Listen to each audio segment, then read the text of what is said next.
Hey y'all, it's Timidity, or whatever the fuck you call me. As you can tell, I'm probably not in the best of moods right now.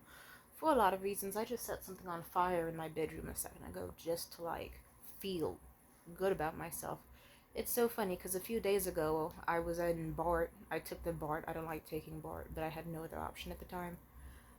And then, let's just say I saw some dude. Well, I hopped to the turnstile because I thought, fuck it. No one's at this booth. Let me try my luck. And then I saw cops in the area, and I was like, holy shit, I hope they don't get me in trouble for hopping the turnstile at BART. Just to find out that, one, they were arresting some dude who was, openly selling dope in a backpack full of drugs, and screaming. And then, two, some other dude conveniently, as I was walking down the stairs, just decided to set a portion of BART on fire. That was actually kind of hysterical, and then I helped put it out, so I guess the person who probably saw me on cameras hopped the turnstiles. They glared at me a bit, but they just figured, fuck it, it's in the spirit of the holiday season, we'll let her go. And then I successfully went back home. I forgot why I even told that story. Oh yeah, and funny enough, I was thinking to myself that day, I was like, why the fuck would a nigga be so bored and hobbyless in his life, where he feels the need to just destroy and set fire to random shit on public just to feel something? But occasionally I get into that. It's like I do. It's why I do witchcraft. It's the easiest thing to do. You get a candle, set it on fire. You get some bay leaves, set it on fire. You write some letters, set it on fire. You feel better about yourself, and you do it in a confined space. And usually it's like a spiritual, emotional release. And I don't know. Let's just say I guess the fire just feels like something that matches the level of rage I feel. Like, how do I put this? If I'm too busy worrying about or focused on, oh, this fire is cool. I like that this paper plate is burning in such a unique way. It's fascinating, and you get like an adrenaline rush and high despite the apparent danger. Like, it distracts you from your actual problems. And I guess that ties into the topic of this video, the real topic. I got out of an abusive relationship. It's just a strange one. In a nutshell, I'm gonna talk in detail about how abusive relationships work. Usually they're good enough where, how do I put this? Most people are guilty of this. Everyone's had like a friend they kept around too long despite finding a little mean or a little rude or a little immature. Or what if you had like a really good friend who accepted you for like all that you fucking are? Like, they genuinely seemed like they loved you and cared about you, would always be there for you, were just a great person. And then, they tell you something really fucked up. And then a part of your brain has to make a decision. Like, do I still love my homie?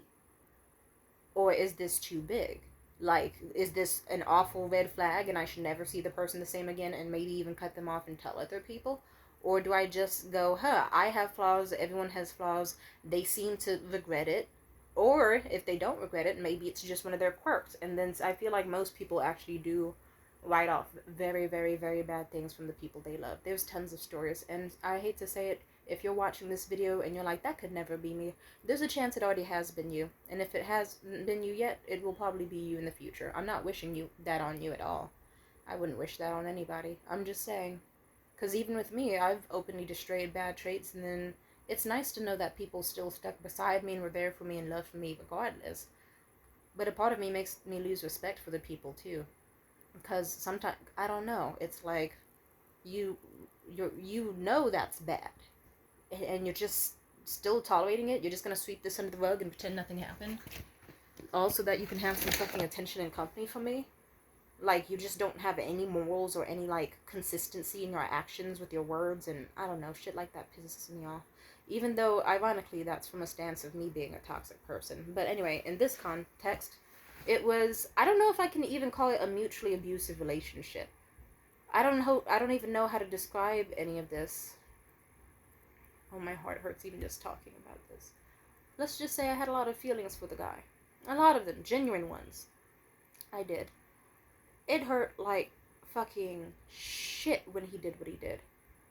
And he didn't have any regret over it. Like, let's just say, if a girl says that she doesn't want to have sex with you, it's like, in that you can, because basically he pissed me off.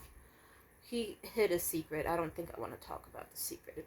He was texting with some other bitch or whatever for weeks or something, and he didn't tell me, but ironically he was the extremely controlling, possessive, paranoid type who was always like, no, I'll put it this way. I'm single, and I've made it a pact with myself to just not get into a relationship with someone unless they were like 100% for me, because my actual ex, before this guy I'm talking about in the video, my real ex-boyfriend, he fucked me up because, let's just say, if on the first date we talk about all the big shit out the way, like politics, family life, this and that, moral code, body count, whatever the fuck, and then when it comes to like the age of like consent, you just go, oh yeah, I think 18 is a good number, yeah. And then like a year into dating, you rip off the band-aid and start pulling that, oh, I don't think James Charles was bad for what he wanted to do. Because I mean, if the 14 to 16-year-olds wanted that 20-year-old to do it, what's the problem? What if she looks for mature? What if she acts mature? And then just like trying to make excuses for why he would think that someone in their 20s, mid-20s, early 20s, any of that, should ever be able to fuck someone who's 14 to 16. That's one of those things where I couldn't see him. That actually, yeah, led to our breakup. Amongst many other things with my ex, I was like, I can't see this nigga the same ever the fuck again. Because I have a past with that. And of course, I already know I have a bunch of male followers, and there's always going to be some creepy nigga in my DMs, or like just trying to talk to me on some, oh, actually, if she grows hair and she has tits, it's all fair game. Nigga, I had hair when I was like under the age of 10. Like, hell, I was like 7 with a full fucking Borat bush down there. Wait, not Borat. What's that other movie with that same actor? You know the actor I'm talking about. But you see that big fucking beard? I had that down there as a kid. That did not mean I was ready for sex. I had a lot of hormones when I was younger. That did not mean I was ready for sex. I got boobs when I was in 4th grade. Tiny ones. And then they got bigger freshman year of high school. But, and like, how do I put this? I got my period in like 8th grade. Or 7th grade, I forget. All in all, none of this adds up to being legal age to fuck. It doesn't, anyway. If I even I don't even think I need to explain this. I just hope that you're smart enough to actually know, and just, if I have to explain it to you, I'm sorry, you're a part of the, actually, I'm not sorry, you're a part of the fucking problem.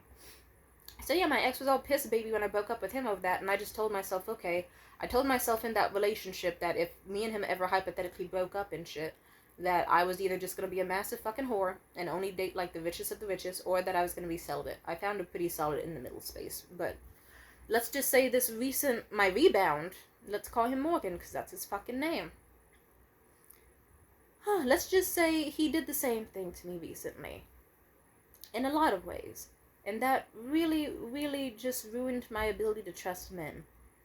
Like, shit he didn't need to lie about. Some stuff, like big shit, small shit, like, I'd say the biggest thing is, like, if a girl says, like, that she does not want to have sex with you, you just don't try to force yourself on her. But he decided, I'm gonna tackle Tamia, and I'm gonna, as she's trying to get out of my bed and leave my house because I keep trying to pressure her for sex, I'm going to grab her by the wrist and raise and keep trying to pin her down and wrestle her down on bed and get her to stop moving and fight her until she can, like, physically be weakened and in pain. And then I'm just going to make her lay down and not allow her to do anything in my house, and just keep angrily saying about how I need to fuck her, how I need to have sex with her, how it's the only fucking option.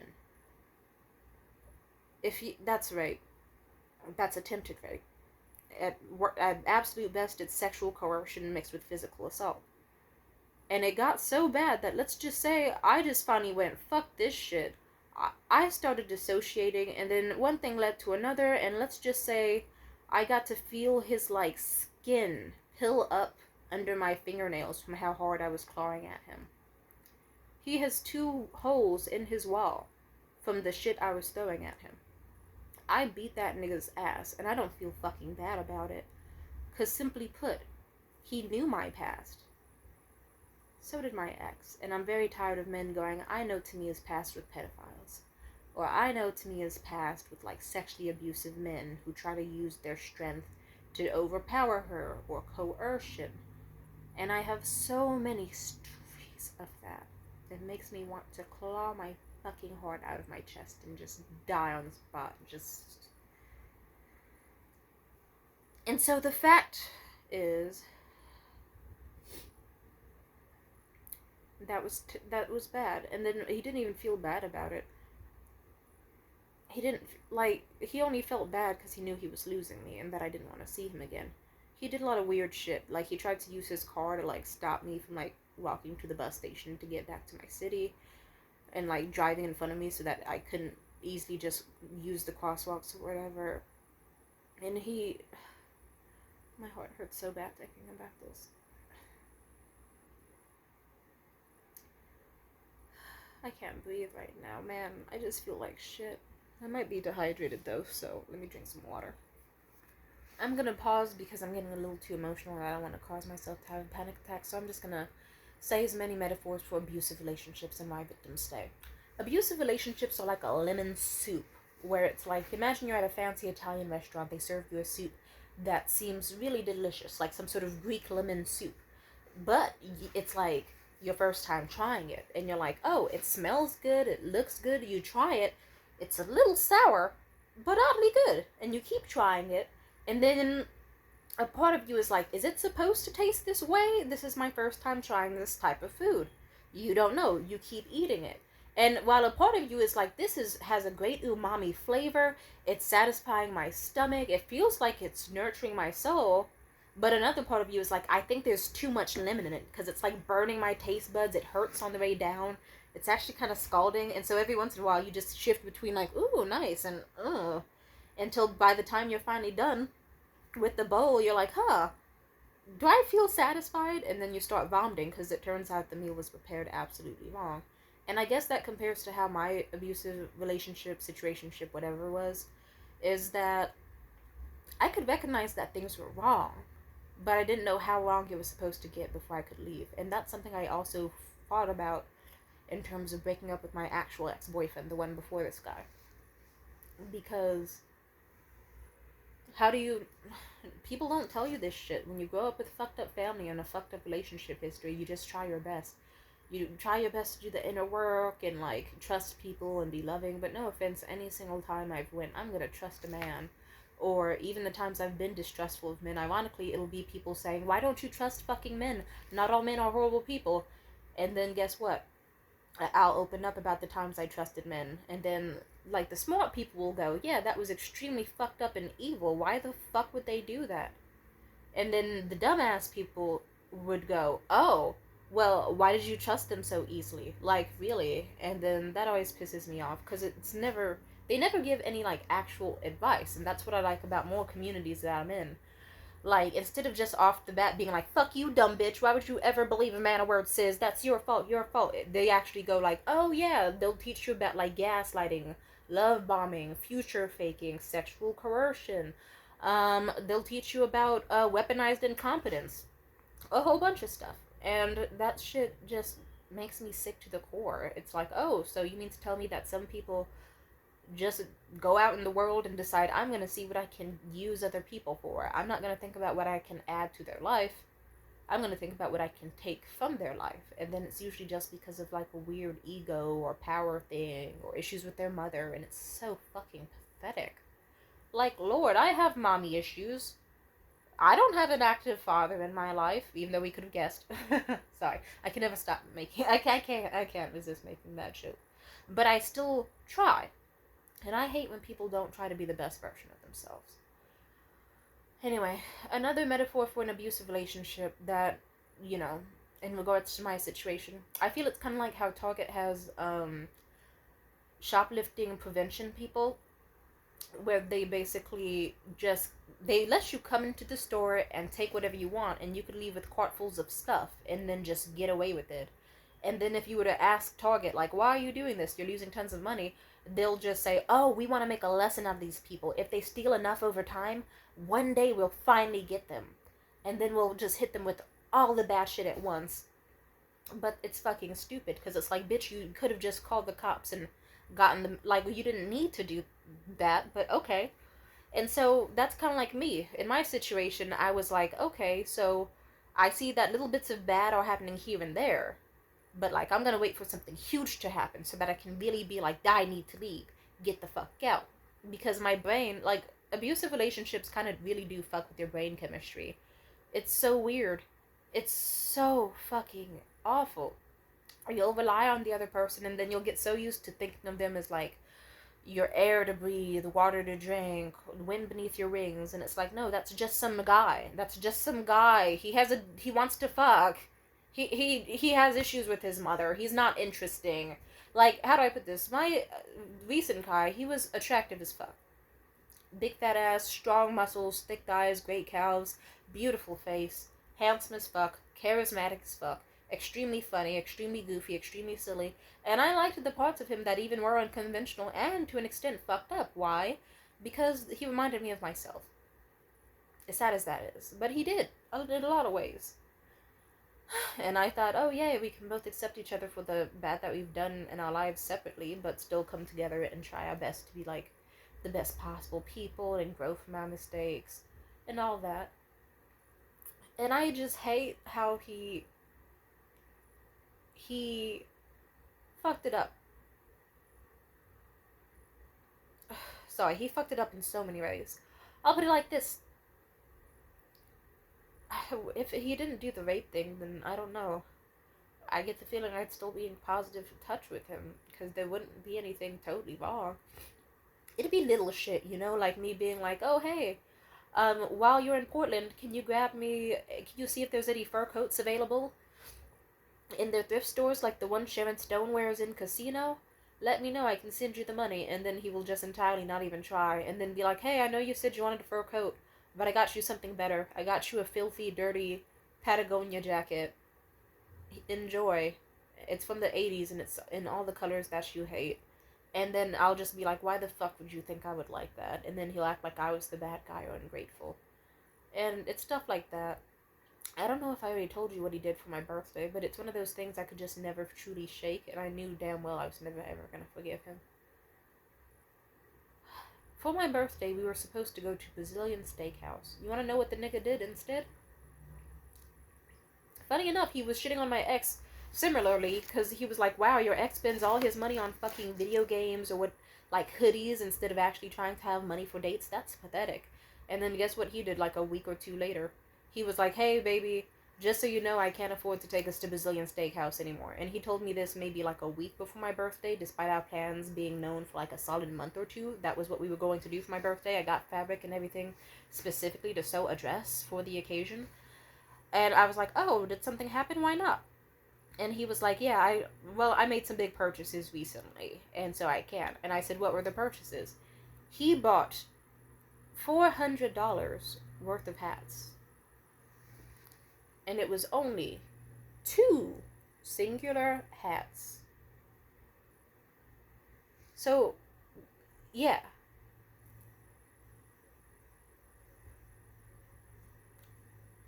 I don't even. I'm just letting the silence be filled, just because it's like, yeah, that happened. That was funny and also evil. What the fuck? And then come my actual birthday, he was just being like moody, passive aggressive, bitchy, cold, distant, rude. And then even when our plans just simply changed to, alright, then how about we just go to the movies? It's gonna be like a fucking, I think it was like $3-4 movie day on my birthday, August 27th. And I was like, hey, it's gonna be $4 movie day. We could just do that for my birthday and watch this movie called Bottoms that I've been wanting to see. Otherwise, I just, like, you know, some time passed, I got over it. I was like, I think I would just, you know, like to still, I looked cute for the day, and he ruined my birthday. I remember I was gonna get picked up by him. I stood outside this building where I'm like, I was sort of friendly with this old man. And the old man was like flirting with me or whatever, but it's like, this is some old geezer who's like 79 or something. Like, he literally looked like he was falling off the fucking bone. No way in hell would I be attracted to him or interested. But guess what? Morgan drove up and basically saw me basically being mildly harassed. And then, despite me very quickly smiling at him and running to the car and being all excited and trying to hug him, he was just like, who was that guy you were talking to? Why were you talking to him? Being all defensive and just paranoid. And then he didn't even call me pretty, and my outfit was extremely cute. I looked cute, and it's like, it's not hard to make a girl happy on her birthday when you already fucked up. You say she looks pretty, you say she looks cute. You talk, like, yeah.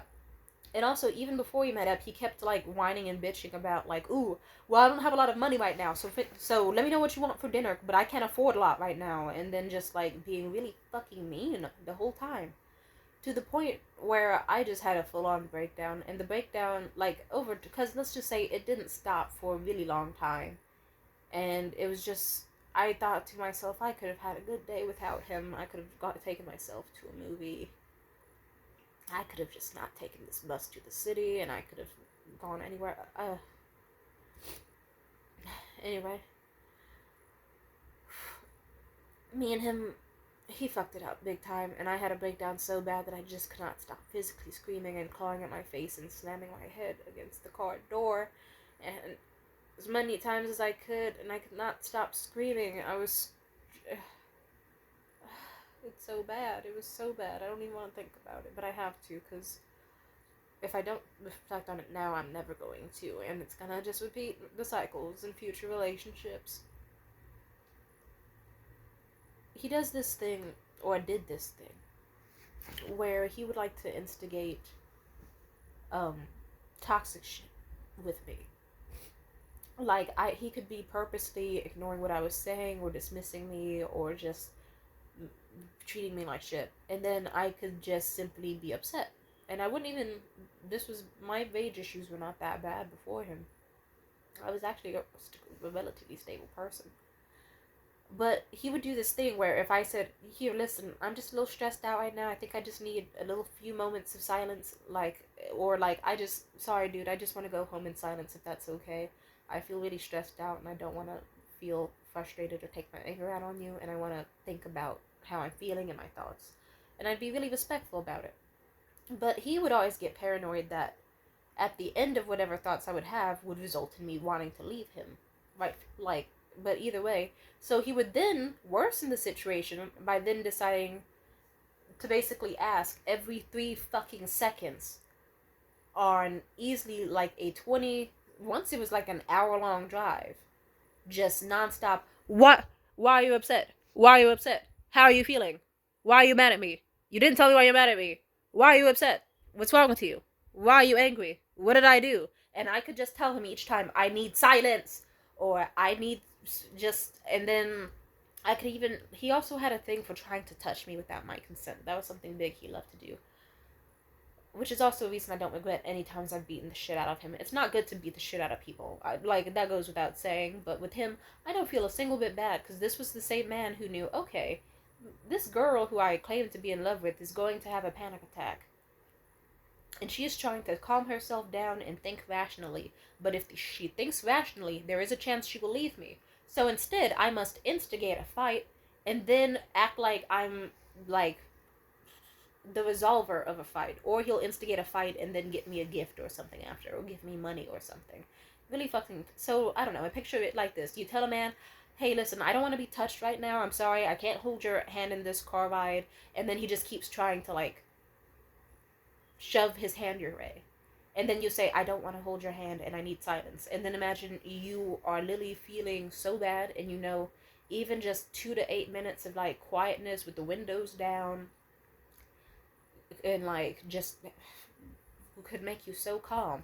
And he would just be like, what the fuck, what are you doing, what's wrong with you, hey, hold my hand, why aren't you holding my hand, what's wrong with you, tell me out, why aren't you, and then he'll just purposely not give me any room to process my emotions while demanding I tell him my emotions, when that would absolutely not fucking work that way. And then he would purposely cause stimuli overload for me, too much stimulation, because you can imagine how just imagine you want someone to shut the fuck up, and they will not shut the fuck up. They ask every 3 seconds in the most aggressive way possible, questions that basically you cannot fucking answer, and no matter how many times you speak, they will ignore it and keep... He wanted to just... If he wasn't trying to force his fingers throughout my hand, he was trying to force his hand on my thigh, or in between my legs, or around my shoulders, or on my neck, or on my chest, or on my arms, and then... I don't regret beating his ass. It actually, if anything, looking back on our relationship, I should have done it way sooner. At some point, I just snapped. And I don't remember when that was exactly. Oh, yes, I do. I repress a bunch of the memories between us because I don't want to go insane every single day reflecting on what I tolerated and allowed. Because sometimes you just want to be like, oh, here's the guy who gets me roses and takes me to Italian food and makes me feel nice. And I can just suppress the bad that happened between us and write it off as a quirk. I don't know if anyone's heard that story about that woman who shot her husband in the head after he was being an abusive, cheating asshole, and how he survived and she went to jail for 10 years, and then but they came out the other side and were still married. So people just wrote it off as, oh, silly couple. That's some Tom and Jerry level hijinks, but love conquers all. He knew deep down that she was the one, and she knew he was the one deep down. It's like, no, bitch, that was a trauma bond. Most likely, she just thought, who's gonna want a woman who's been in jail for 10 years and tried to kill a man, except for the man who was an abusive piece of shit and still wants control over her. And then I'm pretty sure they just swept whatever shit they had under the rug just so that they could keep, like, coping with a smile and tolerating each other. And seeming like a happy fucking couple and doing it for the kids or whatever. Really fucking stupid. Anyway, don't worry, I'm one of those stupid people who thought, oh, what a cute little story myself. I'm not immune to being a fucking stupid bitch, as you can see from all of this story. Ah. Oh, I forgot to say this real quick. Also, for my birthday, let's see, after the breakdown that he caused, he talked more about it with me and I appreciated it, but I was still, like, extremely on edge. Like, it really felt like my whole body was on fire, like I had been electrocuted, and that I could hardly keep air in my lungs. I could hardly stop screaming. He did finally get me some food. We went to Nations, and he, I guess to make it up for me as his birthday gift, he got me, like, I don't know, like, a juice, some orange juice, and a water, and a burger with, like, chili cheese fries. Or I think just normal fries. I don't even think they were chili. Yeah, I think they were just normal fries. His broke ass. I had only $20 in his account because he has a spending problem. Some lessons need to be learned the hard way. And then we went to his house, and then guess what? I tried to have sex with him. At first, it was out of interest because I was in a better mood, but then after as I started fucking him, my concussion was getting worse.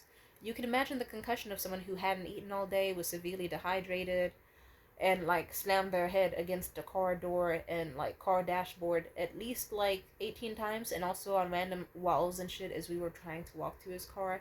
So you can imagine how fucked up my head felt. It really felt like I got Tom and Jerry, like, hitting the head with a piano or something. It felt like my skull was, like, literally cracked in, like, 4 different sections. My eyesight was crossing really bad. My vision was blurring.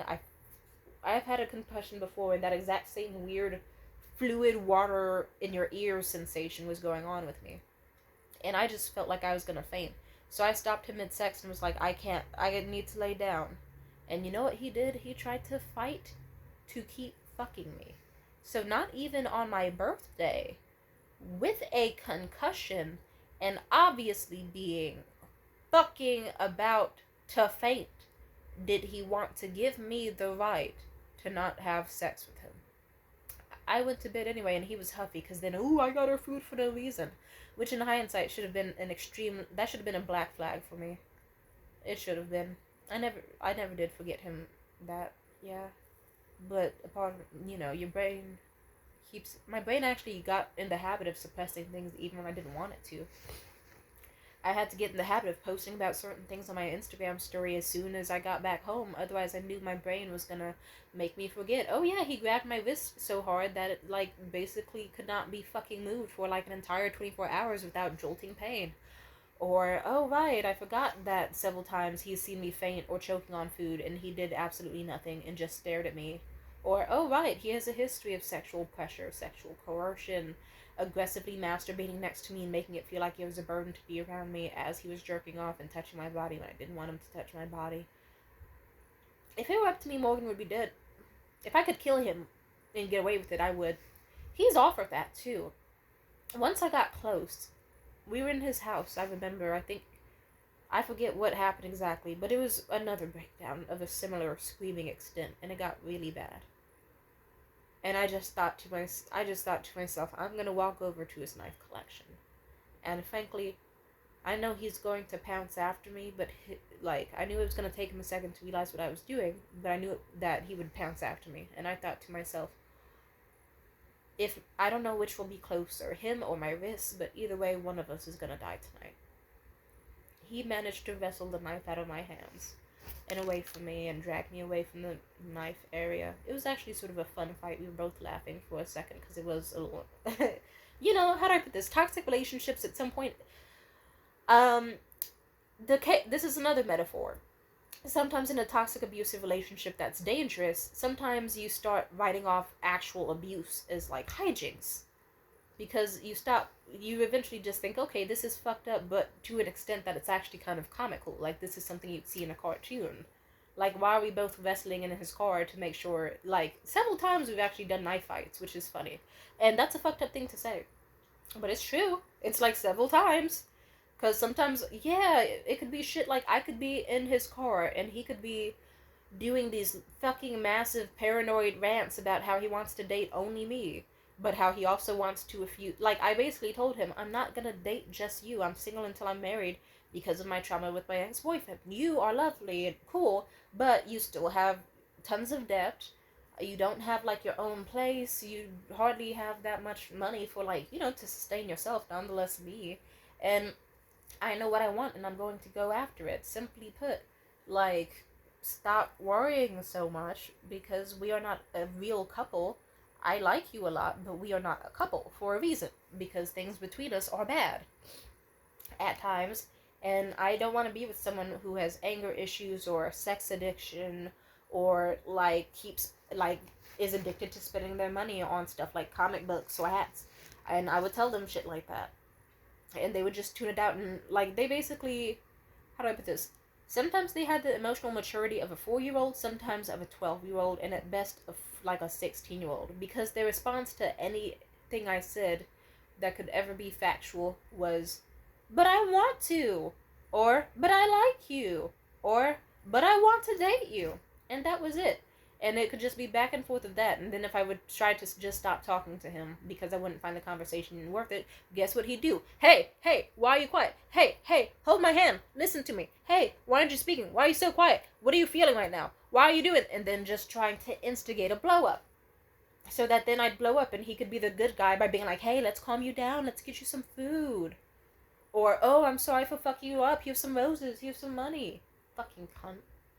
And also, it was one of those things where it's like, I didn't realize at first, because it didn't seem intentional. I thought he genuinely just had boundary issues, but it's like, no, I'm pretty sure he just did that with intent. I don't even know if he was some evil master genius. Like, I don't know if he consciously was making bad, fucked up choices or subconsciously, but either way, I still believe to myself that he had the potential to do right and wrong, and he chose wrong every single time. And like I said, when he tried to sexually assault me recently, that's when because it was funny.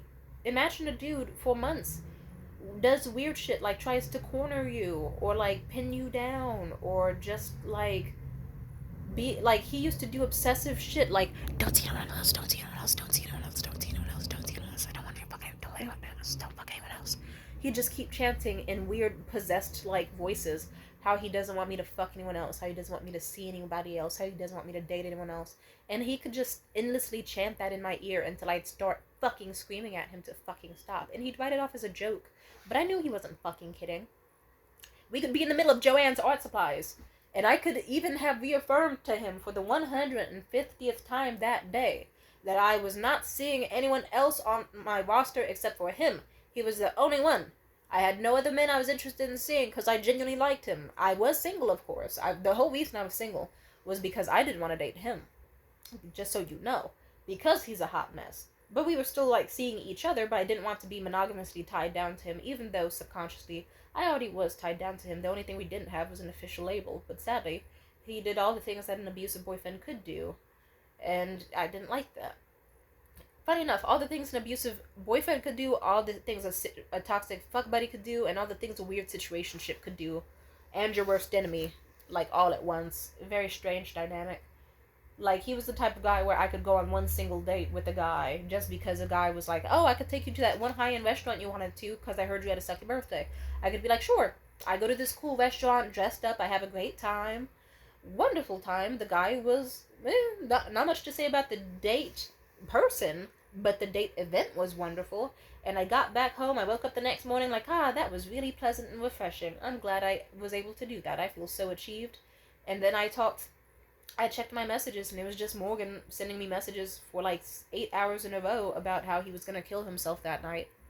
All because I went on one fucking date. And then when I told him the next fucking morning, no, don't fucking, what the fuck is what, don't, you, and I told him, you get therapy right fucking now, or I'm leaving you for good. I'm so fucking serious. You're not about to send me photos of you crying, and about to threaten to hang yourself from your fucking door with a belt, and then just act like shit's all fine, like at 8:40 in the morning. all because you don't want to deal with consequences to your actions. And then he did that childlike shit where he tried to guilt trip and blame me. He was like, "Oh, well, I only did that because, well, I was just upset about you deciding to go on dates with other men, and I don't want you to go on dates with other men." And like trying to say, "Oh, well, I wouldn't be doing this right now if you just was with only me." And I even was telling him, "I don't want to be with only you because you don't know how to handle your emotions." And like whether he was gonna kill himself or not, because if he was gonna kill himself, congratulations, that's a reason to not date you. Like even casually, because you shouldn't be trying to kill yourself all because I had a nice dinner with a decent man over some fucking couscous and hummus, bitch.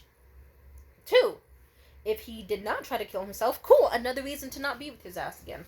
And I basically just told his ass, get therapy, and he basically was refusing and just trying to blame me, and then got mad when I blocked him and started spamming me on all sorts of social media. Ridiculous. It is, I know. Abusive relationships kind of like whittle at your mental health so that you can't even tell like what's right and what's wrong, what's up and what's down.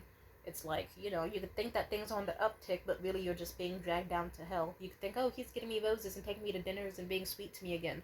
But deep down, it's like, no, he's just getting used to implementing this as a cycle so that when he causes something bad to happen, subconsciously or fully consciously, that you can be prepared for it by the next 2 weeks. And I don't know.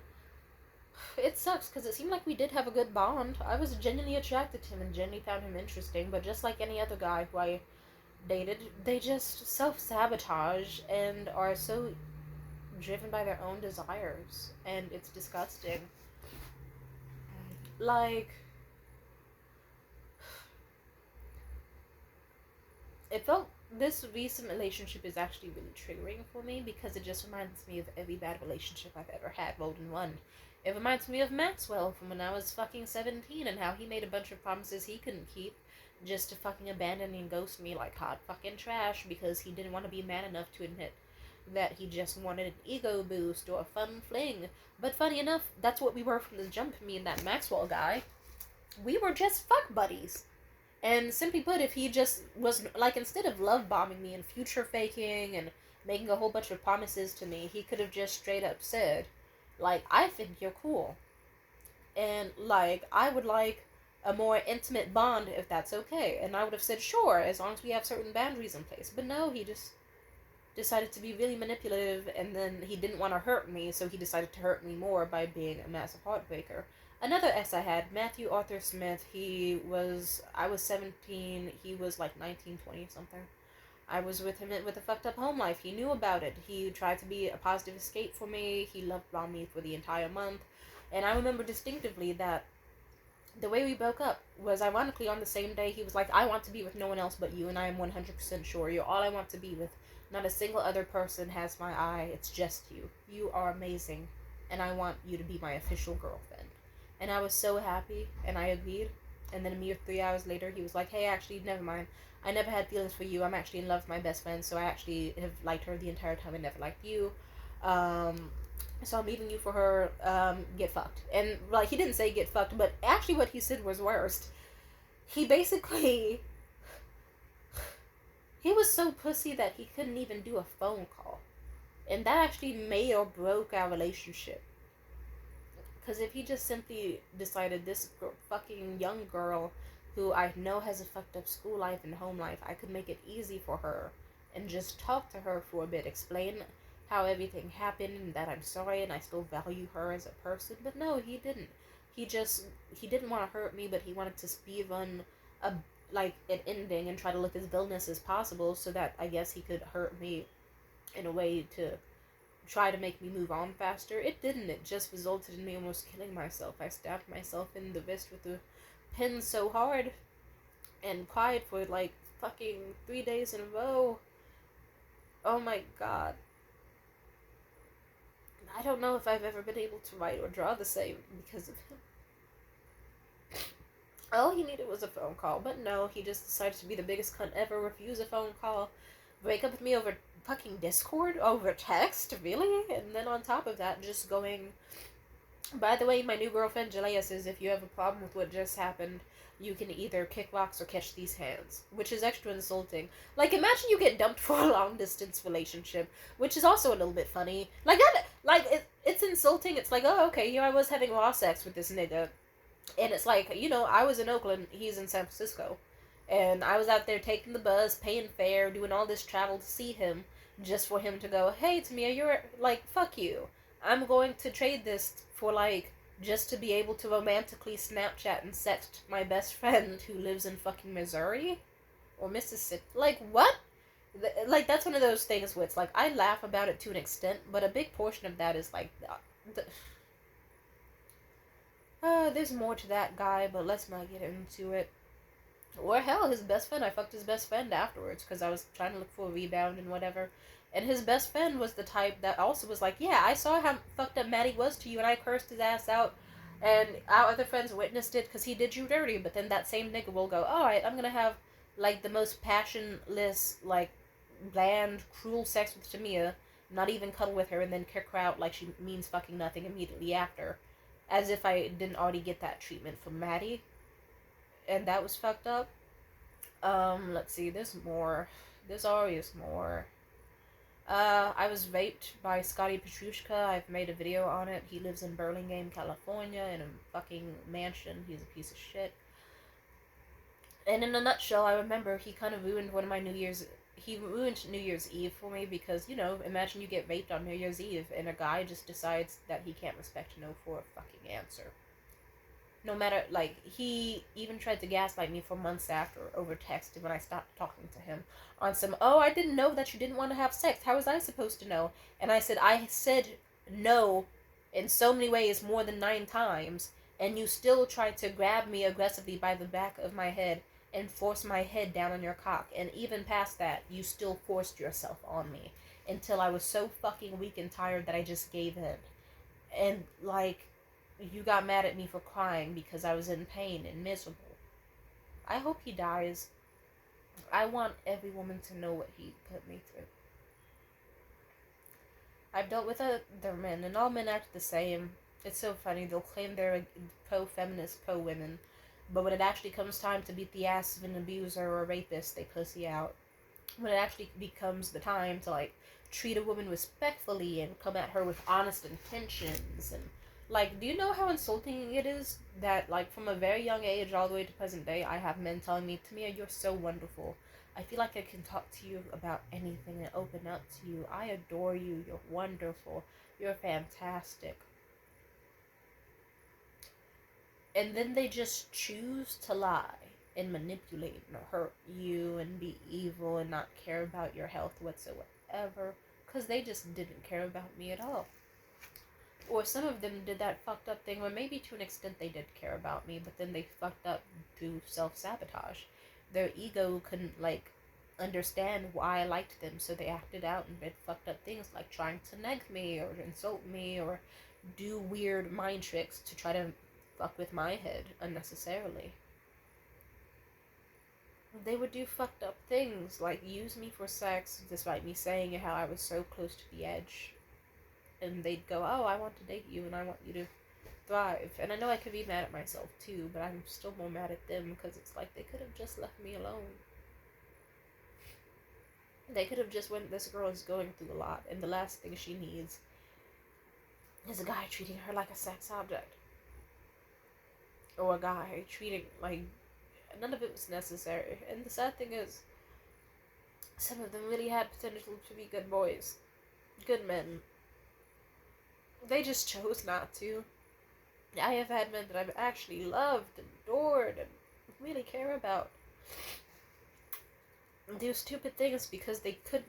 They just, like, an example is, imagine you really like a girl and you're like, she's so fucking cool, but, oh, I have to break up with her because sadly I just realized my best friend, who I've secretly loved for like several years, wants to give me a chance now, and I don't want to fuck with Tamia's heart because she's been so good to me. But if there's no other option, I might as well hurt her as hard as possible so it's an easy way for her to get over it. He could have not done that.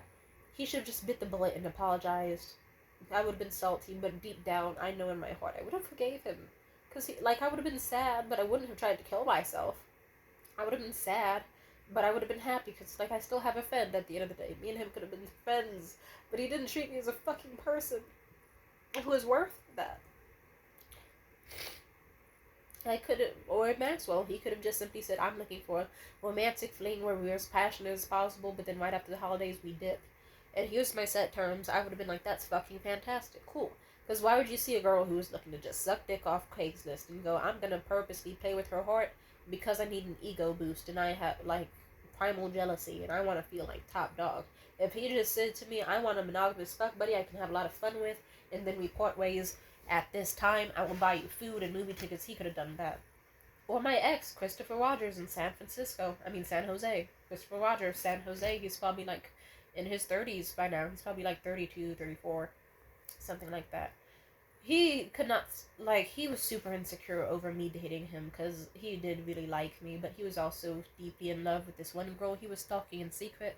If he just came for me from the jump and, like, was more honest, he was like, oh, I am basically never gonna get over this girl. I'm deeply in love with her, but I do want a distraction. And I will basically, like, help you out with, like, anything you want financially. As long as you just, like, put on a good show, accept me for anything I do, bad or wrong, and, like, just make it clear how much you really, really like me. I would have done that, because I did genuinely like him. I liked him even without knowing how much he made. I thought he was cool and fun and interesting. We had a lot in common. But no, he would do stupid things like be insecure and then decide I need to try to make to me a thing she's a gold digger, and then I would simply just go, no, you've been offering things to me. If you don't want me to take them, just don't offer. And then his weird attempts at manipulation would backfire. He'd attempt negging me, but the second I do like this, he'd be like, oh, I apologize, never mind, I'm wrong, your tits are even, your pussy looks fine. Like, I don't know. I don't like when men do make it harder on themselves, especially when they try to say that I'm the most easygoing, accepting, loving, caring, understanding person they could say anything to, but they couldn't say the fucking truth. That hurts. Some of the most respectful bonds I had were the ones where a dude just came off the bat and was like, hey, Tamia, I will give you this amount of cash. Or I will take you on this date. And maybe I could get this from you in response. And I prefer that. I don't like having friendships with men where they're just like facades, where it's just like men trauma dumping on me and going on huge rants and tangents that are misogynistic and a little racist or whatever. And then they go, here, Tamia, we're really good friends, and I have respect for you and truly care about what you say. But I see their eyes glaze over and them waiting their turn to talk every single time I speak. Or I try to speak and they simply talk over me. And, like, even if I'm trying to say, oh, I didn't hear what you said, or could you elaborate, they'll just completely not give any, they'll just make it a TED Talk that I didn't sign up for. And then it's like, oh, but I am paying for your food and drinks, Tamia, so enjoy it. Give me an ego boost and make me feel special. This is what a friendship is all about. And then they always feel fucking resentful that I'm, like, not having sex with them, too. It's so ridiculous. I'm just not the biggest fan of men anymore. Is this just what I'm supposed to expect? I even went on a date with a dude recently, and guess what? He went from, oh, you've done sex work? Hey, fuck it, girl. Like, oh, you've had sugar daddies? Get it how you live. Frankly, in this economy, get as much money as you can. It's fucked up out here. But that's not an issue for me whatsoever. I like you a lot. I would like to date you, and this and that. It took one single day, and one single platonic date. I got paid, like, a shit ton of money just for a platonic date. And it was a really bad date. Not because the guy was awful, but just the date was, well, let's just say a pro-colonizer-ass white guy. And let's just say that. Like, the type of guy to hear about a genocide and think about the benefits. $500 though. And then I told him about that date, mainly just to talk about this dude was so fucking insane. And instead of the dude... And then the guy who I actually liked, his priority was, oh, I feel so horrible that she went on a date with someone else. I feel terrible about it, actually. Like total shit. And then just started trauma dumping again, which he already did before, which pissed me off. And just basically saying that, like, he was like, ooh, well, I'm not bitch, and I'm not very tall or handsome, so why do you even like me? Like, why are you with me? And being super insecure and defensive. And it just flashed back to me to, like, how my ex-boyfriend, like, the one that I dated, like, a year ago, it flashed back to me how he lied about his whole age of consent thing and lied about other things just because he wanted access to me. and then would later on rip off the band-aid or show issues with it later. Or like the same with my recent ex thing, Morgan. He would be that exact same type too. He'd be like, "Ooh, yeah, get a sugar daddy. If it means you get extra money and can like financially and like take care of yourself, go for it." But the next thing you know, he'd be like, "No, don't go on a date with that guy to that fancy restaurant. No," and be jealous and possessive. And even when I wasn't seeing anyone else or just generally was interested in Morgan, it wouldn't stop Morgan from like physically grabbing me and trying to like make a scene in public. Basically, just being paranoid, possessive, clingy. He would show up to my job too. He was just weird. And I saw all those red flags off the bat immediately. In my recent date, Jared, the guy who I liked, who was insecure about the paid date I went on, and no kissing happened, nothing happened. And like, it was $500,000 of money. And if you hear about, oh, this girl I like got $500,000 of money just to go on a date with a total piece of shit, that's pretty fucking cool.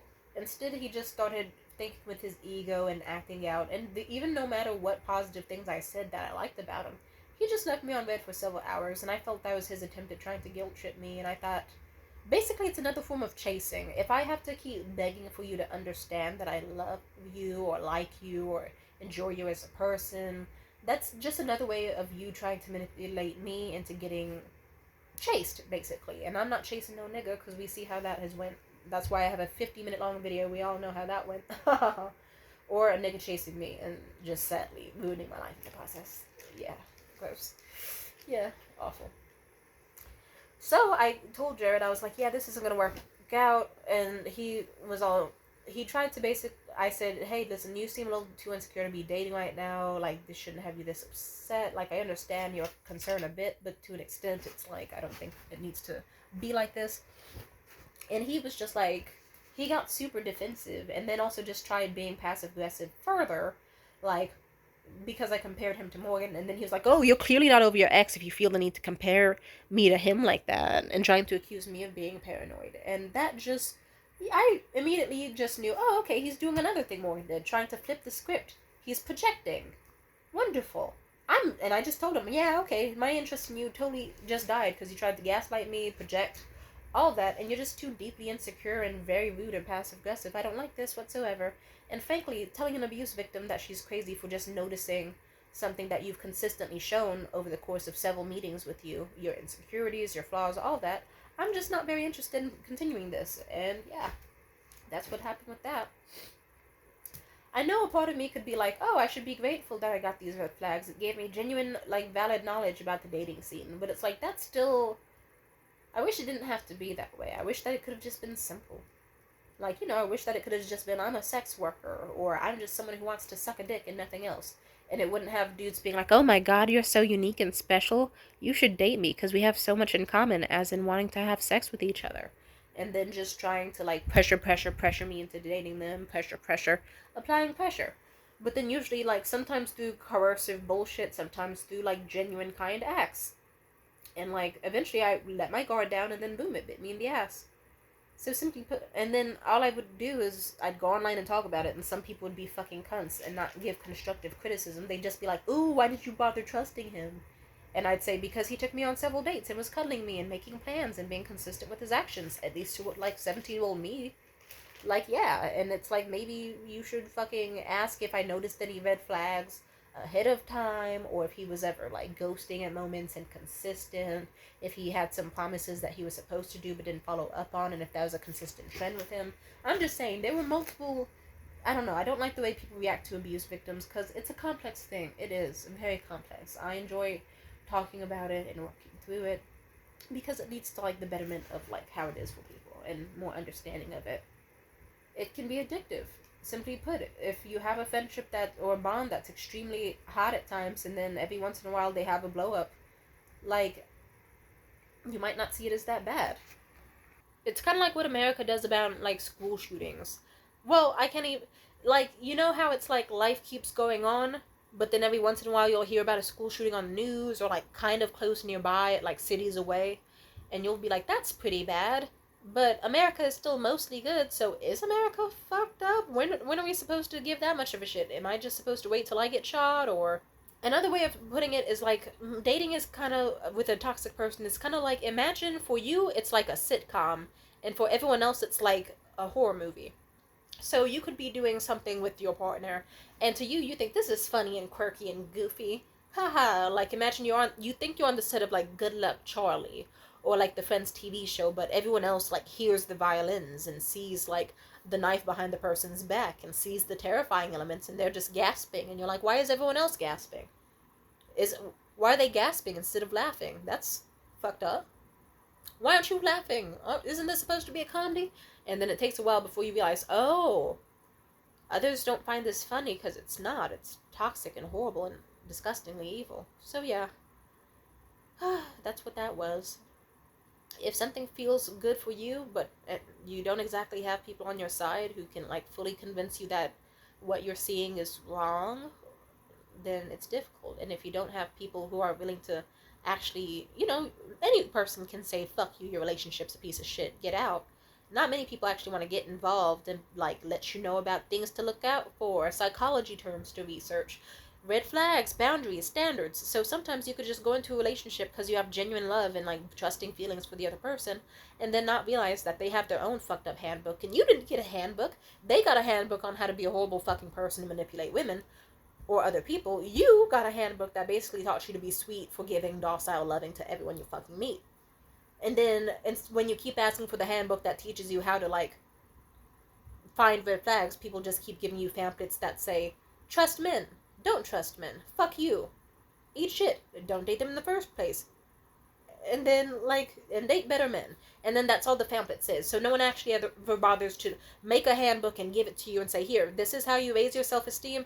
No one tells you you need to get some hobbies, self-esteem, consistent friendships, specifically women, bond with other people. I guarantee you will have a much pleasant time. And I have been having a pleasant time. Since we've broken up, I've had little moments of slipping out, like, mentally, but I've been mostly good. I've been doing karaoke, stand-up, I've been talking to people, going on dates, I've been having a really fun fucking time, I've been getting this money, I've been feeling really good, and I think that's a really good sign. I like that. And honestly, even when any relapse happens, I'm still on the right track. It's like, instead of having sex with them after they already tried to, like, sexually assault me or doing any more toxic shit, I just finally put my foot down at some point and just went, fuck this, I'm out. Because it got too bad, and I'm glad I finally left.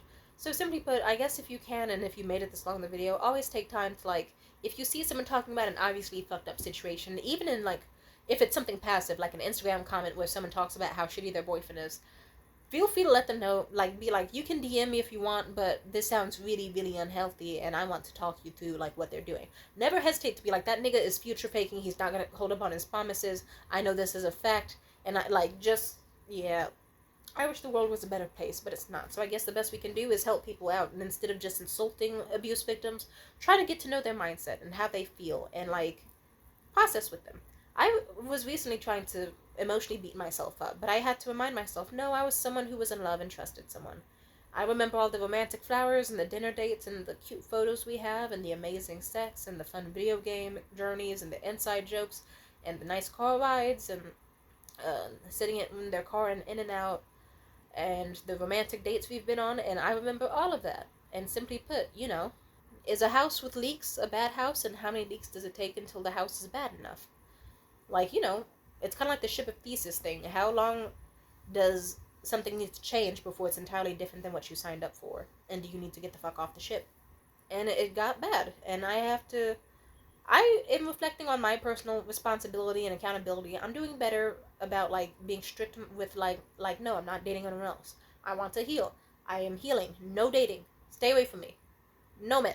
I need to increase my mindset around men. I need to surround myself with healthier male people, as well as women and non-binary people, especially lesbians. They always have the best romances, from what I can see. And I thought, I want to surround myself with the best environment, the best people, and be dedicated to myself and love myself before I could ever have that energy on someone else. And I need to make sure I'm being treated well and that they're all following exactly what I want and nothing less. And raising my standards so that I don't accept anything else that could have me potentially ruining another year of my life or wasting more time. Because life's too short to be this stressed out. And I don't need to have PTSD and extra trauma. I've had enough. So the doors are sealed. No one else can get in. But yeah, it's important to have a life. And I've been doing really good at that. And I'm not beating myself up anymore. I'm holding myself accountable, but I'm still reminding myself, you're a girl who is in love. and it felt real and passionate, and it felt accepting and beautiful and honest at some point and forgiving, and that's what you loved. But sadly, he couldn't uphold his promises, and he became exactly what you hate. So simply put, just love yourself instead. Peace out. Bye.